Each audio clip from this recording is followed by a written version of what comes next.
Galápagos Capital Podcast. Olá, bem-vindos a mais um podcast de carta mensal da Galápagos Capital. Eu sou Samara Valente e faço parte do time comercial. Esse mês, decidimos falar a respeito da política monetária americana e explicar por que, ao nosso ver, o mercado reagiu de forma tranquila ao anúncio feito por Jerome Powell, presidente do Federal Reserve, a respeito de seus próximos passos. Powell anunciou que, condicionada à evolução do cenário econômico, o Fed poderá começar a reduzir o ritmo de suas compras de ativos ainda esse ano. Na ocasião do anúncio, o índice S&P subiu e o índice dólar se enfraqueceu. Como entender essa reação dos mercados e o que esperar daqui para frente? Para entender o que aconteceu, precisamos voltar um pouco no tempo, mais precisamente a maio de 2013. Naquele ano, Ben Bernanke, presidente do Fed à época, surpreendeu os mercados ao sugerir que o programa de compra de ativos vigente, e de natureza semelhante ao atual, poderia ser reduzido no curto prazo, o que ia contra toda a sinalização do Fed. Esse foi o famoso episódio do Taper Tantrum, que provocou correções nos preços dos ativos no mundo todo por alguns meses. Mas o FONC somente começou a reduzir o ritmo de compra de ativos em janeiro de 2014. Voltando aos tempos atuais, existiu o receio de que o Fed pudesse voltar a surpreender com uma mudança abrupta. Porém, existem vários fatores que podem justificar essa reação mais suave do mercado. Em primeiro lugar, em 2013, além da surpresa provocada pelo comentário de Bernanke, os Estados Unidos apresentavam uma combinação de política monetária acomodatícia, política fiscal restritiva e inflação abaixo da meta, o que tornava a recuperação mais dependente do estímulo monetário. Já em 2021, a combinação envolve política monetária acomodatícia, política fiscal expansionista e, principalmente, inflação acima da meta. Assim, desde essa perspectiva, o estímulo monetário adicional proporcionado pela compra de ativos seria, até certo ponto, redundante e, portanto, sua redução conveniente.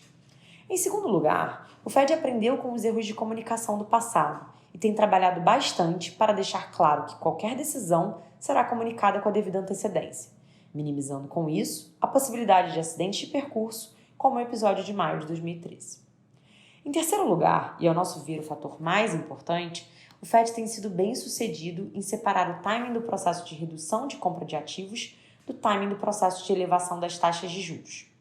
Hoje, os mercados entendem que o encerramento do programa de compra de ativos não implicará necessariamente na iminência do eventual ciclo de normalização dos juros. Sobre a normalização dos juros, continuamos acreditando que o Fed seguirá esperando até ter um grau razoável de certeza de que o mercado de trabalho conseguiu restabelecer, pelo menos, o vigor que mostrava antes da pandemia. Nossa expectativa é que o processo de redução do montante de compra de ativos seja iniciado efetivamente ainda esse ano, com anúncios feitos nas reuniões de novembro e dezembro. Alguns membros do FONC têm sinalizado que, uma vez iniciado, achariam conveniente que o programa se encerrasse em prazo relativamente curto, 6 meses. Mas preferimos acreditar que a escolha do ritmo de redução será endógena, determinada pelas circunstâncias, e que, principalmente, será feita de forma a não introduzir ruídos adicionais, ajudando em uma transição sem sobressaltos. Com relação ao nosso posicionamento nos fundos, desde o final de 2020, viemos nos baseando em um cenário de recuperação econômica que tinha como pilares o processo de vacinação e reabertura e os abundantes estímulos fiscais e monetários promovidos por quase todos os governos do mundo. Esse cenário, comumente chamado de reflation, tem duas características principais: crescimento acelerado e retomada de preços. Para nós, a melhor maneira de aproveitar esse cenário era tomados na curva de juros americana, mirando níveis mais altos de juros, principalmente na parte mais longa, e comprados em commodities, posição que se beneficiaria pela volta forte da demanda e elevaria seus preços. De uma maneira geral, esses movimentos aconteceram, principalmente até meados do segundo trimestre. De junho para cá, no entanto, a preocupação com a variante Delta do Covid-19, em conjunto com o nível de crescimento econômico mais moderado e natural, fez com que praticamente o movimento inteiro de reflation tenha sido revertido de maneira violenta pelos mercados. Nossa conclusão é que ainda existem impulsos relevantes para o crescimento econômico se manter robusto e que tanto esse movimento do meio do ano Quanto à preocupação com a variante Delta, deverão ser passageiros, havendo uma perspectiva mais positiva para o final do ano. No entanto, em função desse novo cenário, viemos ajustando as nossas posições. Em renda fixa internacional, reduzimos bastante nossa posição tomada em juros americanos, mas nos mantivemos levemente tomados, acreditando que a retomada do último trimestre deve entregar uma curva de juros mais alta no final do ano. No mercado local, identificamos oportunidade na curva de juros nominal que precifica agora uma taxa Selic terminal que não parece compatível com as projeções de crescimento e inflação para 2022 e 2023, principalmente considerando o nível da Bolsa Brasileira. Apesar disso, mantivemos posições táticas em função do alto grau de volatilidade. Compramos NTNB 24 contra uma posição vendida em bolsa. Reduzimos nossa exposição total em commodities, mas mantivemos posições estruturais em cobre e em agrícolas. O cobre tem um déficit de oferta muito relevante e deve seguir pressionando os preços à medida que o mundo busca alternativas energéticas mais limpas.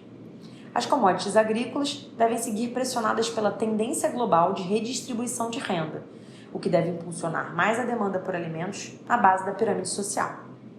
Em moedas, começamos a nos posicionar vendidos em dólar, no intuito de aproveitar um movimento de reaceleração econômica que deve ficar mais aparente no último trimestre do ano.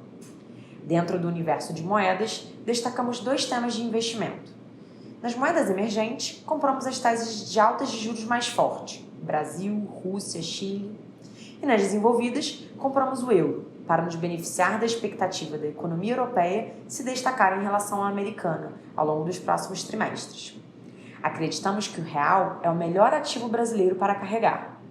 O maior nível de juros tende a proteger a moeda contra revisões baixistas de crescimento e a volatilidade vinda de riscos fiscais ou políticos.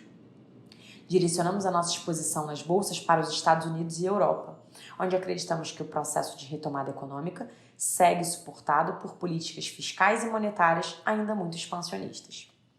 Taticamente, compramos um pouco de bolsa emergente via uma cesta com um peso maior em Ásia. A bolsa chinesa vem sofrendo fortemente por intervenções governamentais em diversos setores.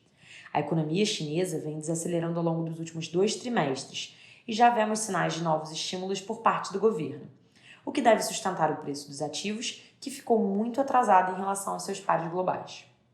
Taticamente, ficamos vendidos na Bolsa Brasileira, contra uma posição comprada na NTNB 24 e comprada no real. Na estratégia sistemática, a alocação se mantém mais defensiva. Carregamos posições direcionais vendidas em bolsa e com uma exposição de ações contra índice muito reduzida, sem nenhum grande destaque. Houve posicionamento comprado na estratégia de moeda com pequena perda. Enquanto permanecer essa incerteza local e a ausência clara de nova tendência, os modelos tendem a preservar capital, reduzindo os riscos e se mantendo defensivos.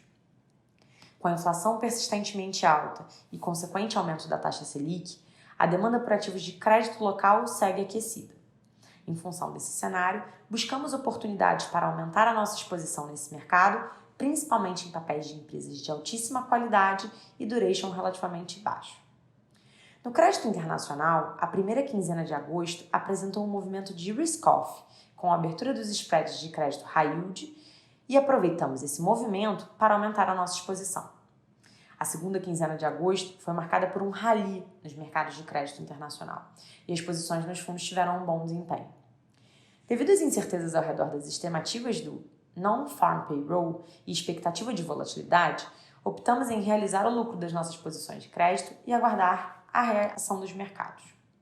O mercado de fundos imobiliários apresentou performance negativa no mês, pressionado pela alta na curva de juros futuro.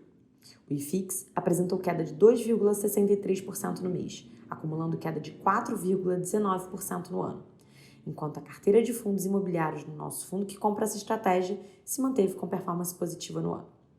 Diante do momento de mercado de fundos imobiliários, continuamos a redução de exposição ao setor e finalizamos o mês com aproximadamente 1% do patrimônio líquido do fundo alocado nesse tipo de ativo. Muito obrigada a quem nos ouviu até aqui. Continue acompanhando as redes sociais para ouvir as novidades da Galápagos. Esperamos vocês no próximo episódio. Galápagos Capital Podcast.